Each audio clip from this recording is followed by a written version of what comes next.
Yo guys, I've got a spark which I'm going to use to ignite the fire for another odd number of the Skylanders Imaginators Soul Link. I'm not going to go into the rules because I can't be arsed, quite frankly. And if you want to know the rules, go to the first episode. Exactly, you know, booger off there, link in the description, yada yada yada. So, me and Demigod had some very interesting conversations off camera, and the main one really was about Mulan. Yes. I learned a new thing today. Yeah, so basically, Demigod here thinks Mulan is going to be bad because you don't have Mushu and what was his name? Shang? I think it's Shang. I don't know, I haven't seen the original Mulan yet, which is why I'm kind of looking forward to Mulan, because I couldn't care less about what they've left out because I have no personal connection to it whatsoever. But case in point, Shang is bisexual, right? It's inferred. Yes. I'm going to say yes. Right, so here's the thing. Chinese people, they hate any sexuality that isn't heterosexual. Bisexual, pansexual, you know, homosexual, any sexuality like that. If a film dares express anything of that nature, then it's banned instantly in China. Mulan's biggest target demographic even, is China. They have Chinese actors, Chinese settings, so the last thing they want is their big money maker, China, banning their film. That's why the reductions were made. And that's the new thing that I learned today. You learn something new every day, but sometimes some of those things that you learn are bad. With Star Wars Rise of Garbage, they did the same thing where they had a lesbian kiss at the end, and they made it so that then it wasn't very visible, so it was easy to edit out, so that then, you know, so that then the film wouldn't be banned in China. And they literally just did that so that then, you know, homosexuals at the end of Rise of Skywalker can be like, yes, there's gay people in Star Wars, and then the editors can just be like, oh well, that's going to be easy to remove, so it's not banned in China. We have started a very this episode has been very controversial thus far, and we're not even like 2 minutes in. I bet. I think this whole series has been basically us talking about one controversial thing to the next. I don't disagree with you. If you disagree, that would be controversial, so...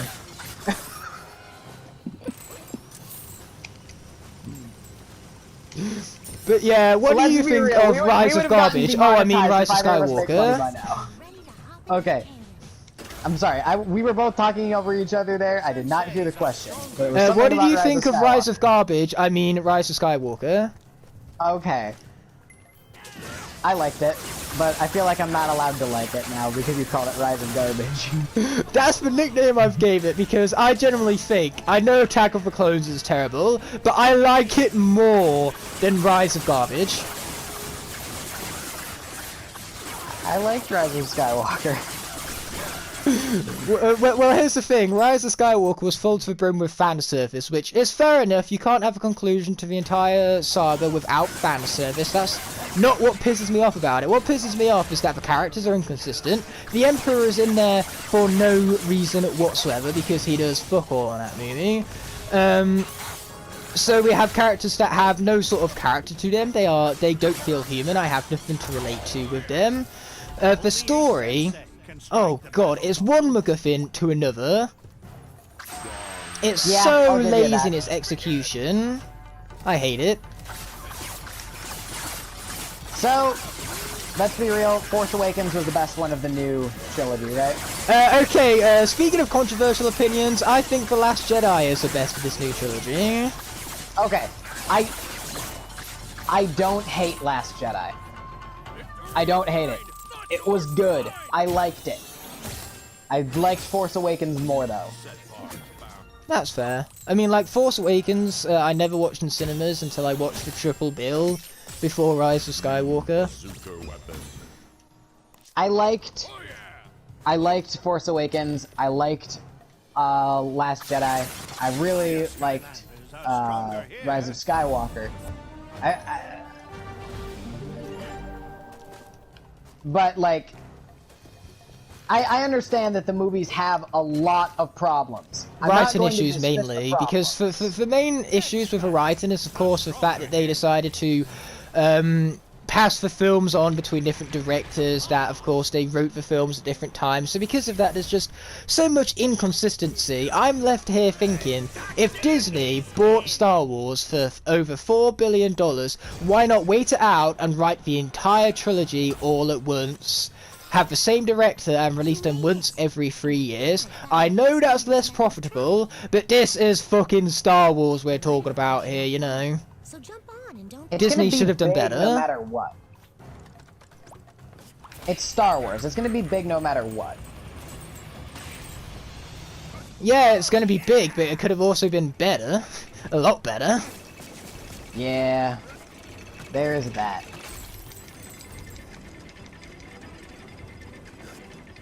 What else were we talking about? We was talking about your chargerception, about how Demigod has several different chargers, so at this point, you know, we might as well have chargers for his charger, and then charge those up with a charger that charges for chargers that charge him.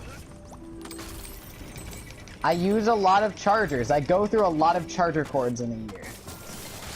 Well, that was just chargerception for you, to go back to the days of 2014 when adding "ception" at the end of any word made it funny. Haha, internet funny man. Ooh, pretzel. What would be really funny is if no one was watching my screen right now and I just randomly said pretzel and nobody got the context behind it. Out of context. Yeah, we have an entire channel on Discord just dedicated to out of context stuff. Yeah, we do. Okay, says the least active member of Wobbly Gang. I literally only know about it because of all of my out of context quotes that you can make. Basically, the whole purpose of that channel on our server is Make and Gabe will say random shit out of context while they're in calls, and then they'll put it in that channel. Well then. That's literally the entirety. That's the entire of what's behind it. Actually, that reminds me of Ridley, because Ridley, when I played some of the Smash Ultimate Beta, when I went to a video game convention in September of 2018, Ridley was so broken at the convention. He basically, I forward smashed everyone in a free-for-all with items on, and he killed at like 13%.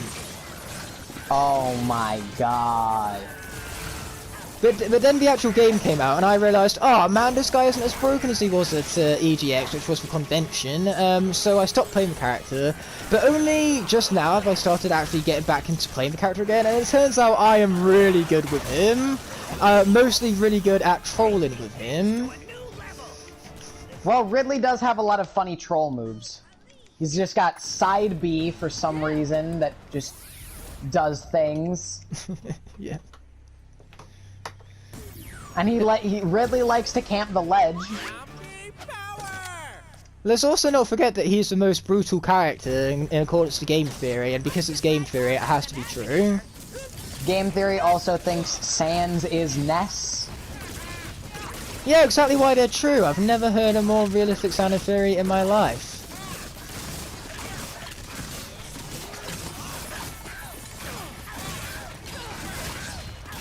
I hope everyone knows that we're joking. Yep. I've always been told that I have a terrible sarcasm voice, and after having listened to my sarcasm voice, I can concur.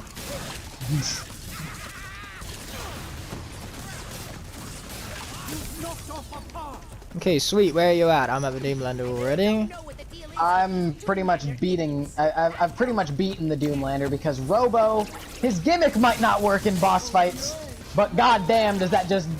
You know, that doesn't make him any less powerful. So I've got to be really careful with Chompy Mage right here because Flarewolf is my personal favourite Sensei, so I'd hate for Demigod to have to go through... I'm supposed to be playing as Flarewolf in this boss fight! I totally... Oh wow. But case in point here, I would hate for Demigod to have to go through the tyranny of losing such an awesome character, so I gotta be cautious here. I'm not cheating. I just forgot because I was having fun playing as the funny man. No, don't be mad at speaking me. of cheating, I accidentally activated Sky Chi. My trigger slipped on the first episode, but no enemies were around. I stopped it instantly, so therefore it doesn't count. Well, it's good that we know this now. I was totally originally just accidentally. planning to wait it out and see how you'd react to the video. To be honest. Shh, what he doesn't know doesn't harm him. Like if I'm Chompy pretty sure Mage I dies would've right been here. Dude, if you fucking kill the best character in the game freaking twice. Chompy Mage is so good. Oh boy, mine is not fully upgraded. Oh. As always, I have came to these videos ultimately prepared for anything. No doubt this challenge will be no problem because I have just defeated the Doomlander, so clearly I knew what I was doing. The strategy here was to not fully upgrade Chompy Mage, because if I did fully upgrade him, then this boss fight would have gone completely different and I would have got screwed by the Cannonball RNG, and then Demigod would be screaming down his mic at me having lost Chompy Mage. So you see, it was all calculated. I would have been more mad that you lost Chompy Mage than if I lost Flare Wolf.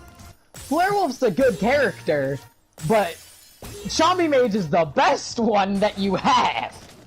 Except Typhon Crow and Wolfgang, just because I know those characters inside and out, I'm better with them. Speaking of Wolfgang... Wolfgang and Taekwon Crow are top 3. Chompy Mage is the best one. And no one's talking about it because everyone's like, it should have been Sorcerer. I don't like the fact that his figurine has the staff rather than the giant bazooka, but that's the only problem I have with Chompy Mage being a bazooka. That I'll give you. That'll give you. Oh, I have to play as fucking Starcast, dude. Yep, you've got to go through the Sea Monster with Starcast, which means, I'm going to be honest, I'm a little bit worried for Taekwon Crow's sake. And the worst, okay, but here's the worst part of it, is he's linked with, his Starcast is linked with Taekwon Crow. So I'm not allowed to just kill him and never use him. Yep. I hate Starcast so much, and this series just makes it so much worse. Also, I'm apparently discovering glitches galore with Wolfgang right now. Although I say discovering glitches, I get this glitch all the time where you try to go on the grinding rail too fast and it doesn't activate, and it makes the little icon for the grinding rail kind of like hover above the ship, if you've ever seen that. Yeah, that just happens like when you're moving, then activate it, I think. Yeah, it's just because I'm too fast. Gotta go fast. I mean, like we were talking about Sonic previously. Sonic. Sonic. We're talking about Sonic. Oh yeah, the Sonic meme in the Sonic movie. That got a good chuckle out of me. Oh, okay, yeah. No, that was good. That was good. That was haha funny. I liked that. Alright, time to spend 3 hours on the evil sea monster. Yep, here we go. Imagine doing this on nightmare mode with Starcast. Imagine doing this on Nightmare mode with Hoodsicle. Oh wait, I've been through that torture. No, you haven't. You killed him. Exactly. That's why I found it torturous. I actually did it, and I still got second place that episode. And then immediately after that, I got pissed and we quit the series. Yeah, that's cutthroat for you. That is cutthroat for you. But hey, this time Well, we're working together as a team, so it's far more fun because it reminds me of Mario Kart Wii this, because whenever me and my sister played Mario Kart Wii, my sister was terrible at it. She couldn't win for shit. But she really wanted to win. Exposed. So my parents made us play on Team Battle, so me and my sister played together, so then either we both lost because of the CPUs, or we both won because I'm damn good at the game. Don't you just love it when you're good at the video game? Oh yeah, I do. I love that. I love being good at the video game. Although I hate being good at Mario Kart, because the better you are at Mario Kart, the more blue shells you take to the face. Yeah, okay, that's true. But hey, at least Cutthroat wasn't BR. At least we actually did something. Oh yeah, that was... yeah. Wait, BR was a thing? What is this strange BR you are talking about? At least we can look back on the series now and think, haha, funny. Exactly. Okay, this isn't that bad so far. If you ask me to repeat that, I will deny that I said it. Why not, right? Maybe it's just because I'm not playing on Nightmare mode, but StarCast actually did decent damage there. Which, you know, makes me think I'm not really playing as StarCast. Because I made a joke in the Crash Sins video about his damage being lower than my score on my extroversion on a Myers-Briggs personality test. But ever since then I've been more extroverted, so... Right, I see. I've gone from 8% to like 30%. All I can say is that with stuff like tests or, in my case, exams, my exam scores are probably about, you know, 4 times the damage number that StarCast can produce. A whole ass 34 damage per hit! Yes! 34 damage, wow. And then I'm here doing 169 a pop. Nice. Well, that is Hoodsicle for ya. Well, I was talking about details with Graveclobber previously, and it turns out when you do the jumping attack with Hoodsicle, you leave a little, like, mark in the ground from where you left your scythe off with, so that's just, again, a really cool detail. Yeah, that is cool. Although I should probably stop doing it because I'm leaving myself vulnerable for the goop waves right here. I will say one good thing about StarCast is he's a ranged character, so... That's fun. It means that I can hit him while he's doing the little bitey shits. Ranged characters are always the most fun. Take Drobot. To win with Drobot, you simply hold the square button. Yeah. Play lame, win game. Low risk, high reward.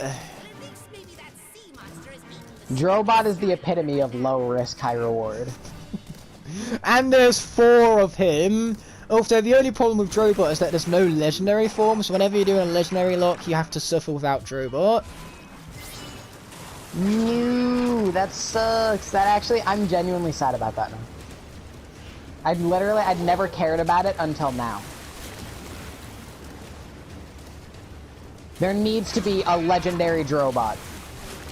Yeah. Justice for legendary Drobot. Start our campaign. We have a GoFundMe. Yeah, let's go get Link in the description. Twitter on the case. You know, let's get it trending.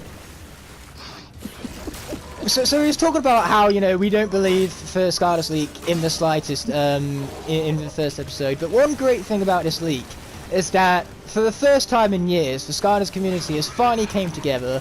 We have hope, and we have something to finally fucking talk about. We have a new hope. And yeah, eventually literally. So that's the one great thing about the leak. Whether it's fake or not, it gave us, you know, it gave us hope. And it gave us something to talk about for, you know, half an hour a stream. Although that hope, let's be real, it's false hope, right? It is false hope, yeah. We're not gonna get anything. But hey, at least we have Pokemon. Imagine Star Wars without plot armor, though. In fact, imagine anything without plot armor. Holy shit. I don't want to imagine anything without plot armor. Yeah, exactly. Plot armor is what makes things fun. Now that you've said that. I'm going to second guess everything.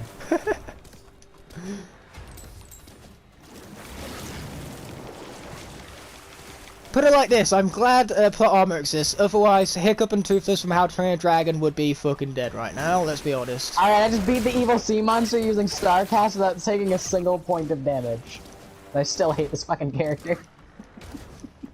And I got knocked into the water, so I have to, of course, go through the whole thing all over again. I'm not like my best friend Crash Arousal, where I can survive with Jetback being my last character alive and like him. Yeah, you should. Although if Starcast beats Super Chaos, I'll be pretty impressed. Have you seen my Mini-Lock rematch yet? I have not.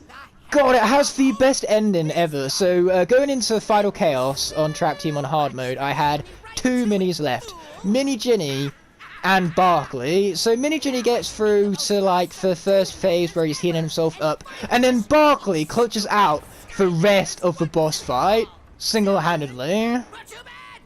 Well, to be fair, Barkley is a version of T-Rex. And T-Rex is, like, really good. But it's still pretty impressive that, you know, I got through near enough the whole boss fight of Chaos on hard difficulty in Trap Team, and then I struggle with Chaos in Swap Force and Nightmare mode. It makes no logical sense. Considering that I beat, I had 1 Trap Master left in my Trap Master playthrough, and I was about to die. That's pretty good in the Trap Lock. I had only Gear Shift left, and I was about to die. Wow, okay. My Barkley should have died. Okay, so this brings plot armor to a whole new level, because my Barkley should have died, but the hit that was supposed to kill him got blocked by the little armor shield thing. I swear to God, one of these days, I'm gonna do a lock with a character that I just fucking can't stand. And they're gonna survive the whole playthrough, and like my favorite character or the best characters die. Yeah! That's probably gonna happen. It happened with Jetback and the frickin' Crash's Core Lock. It's gonna happen with Starcast, isn't it? We're gonna have the last pair alive is gonna be Starcast and Taekwon Crow. We're gonna lose everyone else in frickin' Abandoned Amusement Park. Oh, why did you bring that up? Because I hate myself. All I can say is prepare to lose like 3 characters. In fact, no. I reckon on Abandoned Amusement Park, that giant like combat section you have before the Battle Gong, and then including the Battle Gong itself, I think we're each going to lose at least 2 characters. So between the 2 of us, that's going to be 4. Okay, well, we're going to have to talk then. We're going to have to coordinate and figure out which characters are the most expendable. Well, here's the thing. You'll be playing as we'll both start off with light characters, which means we'll lose Knight and Swashbuckler right away. Okay, so that means I'm losing Ambush. I'm losing Aurora. You'd lose Ambush and Aurora. I'd lose Blastertron and Bad Juju.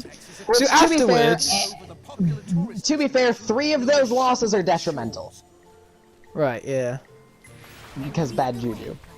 This is strategy for you, but I feel like, okay, we have to at least consider losing 1 ranged character, because Riff Raff. Oh, God. The moment you just bring up enemies in this game, it's just a big, oh, no, no, no, no, no!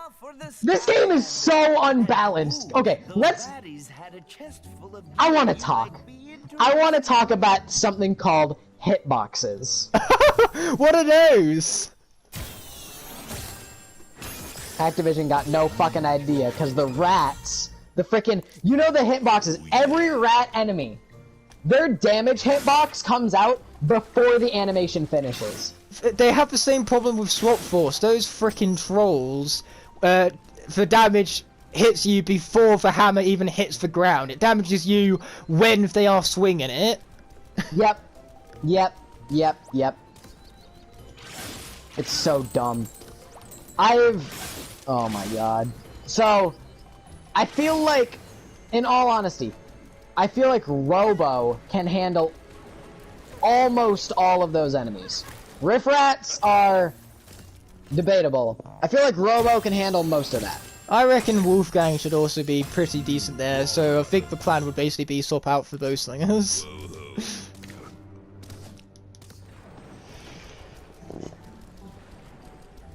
And hey, then we've got to be sure to save the quick shots for the Doomlander battle, which reminds me, Abandoned Amusement Park, half of the bloody level is tech, and then after having gone through it with Dr. Crankcase, half of the level with tech, I still have the Doomlander. At least the Doomlander's not bad, depending on Crankcase's path. Yeah. Crankcase is just a good character. I feel like Crankcase can take on that whole level. You know what? You're probably right, but you're forgetting that you're playing with me right now.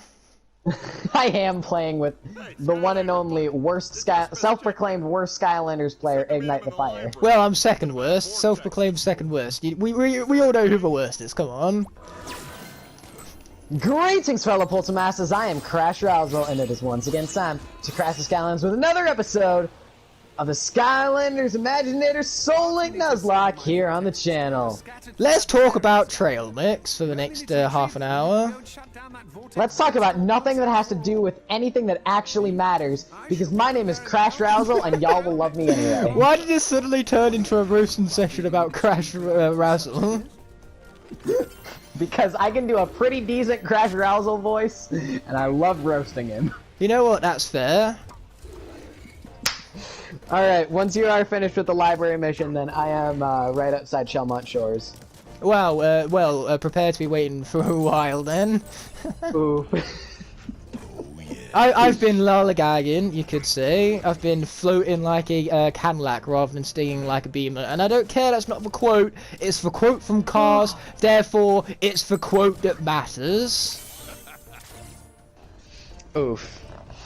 Cars is my childhood movie, so of course I'm going to remember Cars more than I remember the actual quote.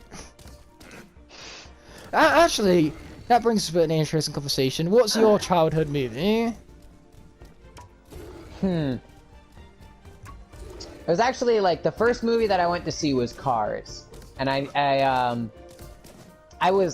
because it was so dark in the theater and I'd never been in the theater before, my dad and I had to leave. Oh. So I never actually finished seeing the original Cars movie in the theater. I would say, I don't know, maybe it's like Aladdin or Hercules. Huh. By the way, if they do a live-action Hercules and they don't have Hemsworth be Zeus... That is perfect casting right there.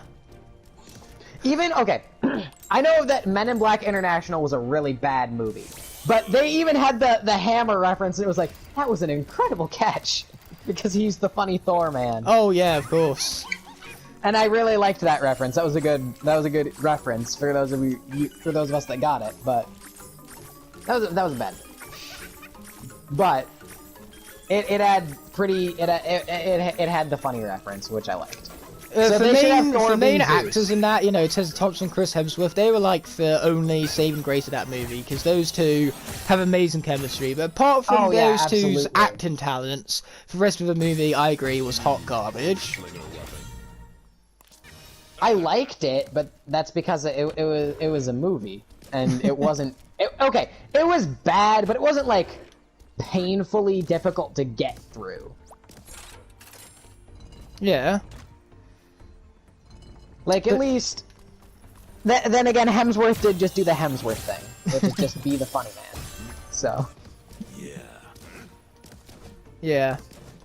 But going back to childhood movies, for what I watched religiously when I was younger, like hundreds upon hundreds of times, was Cars. The first one I ever seen, or at least the first one I remember seeing, was Toy Story 2.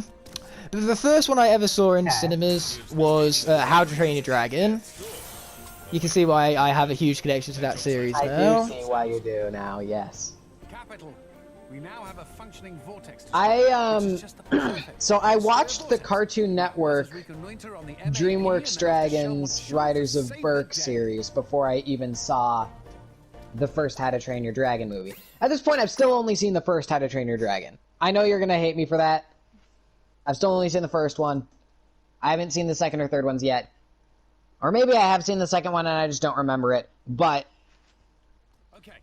so that's how I got introduced to How to Train Your Dragon, was from that kids show. By the way, can I just have like a mini rant about kids TV shows at the moment? Because go for it.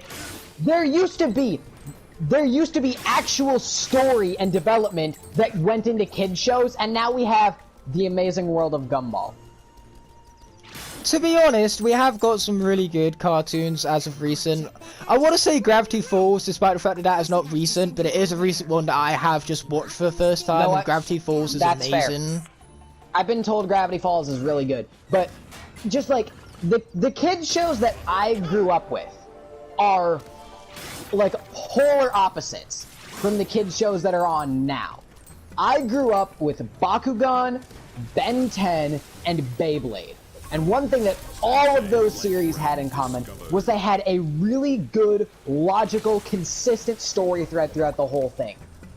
And now you just have The Amazing World of Gumball. You have We Bare Bears. You have this, you have that. And there's like no story. It's just like things just happen. There's nothing connected in between episodes.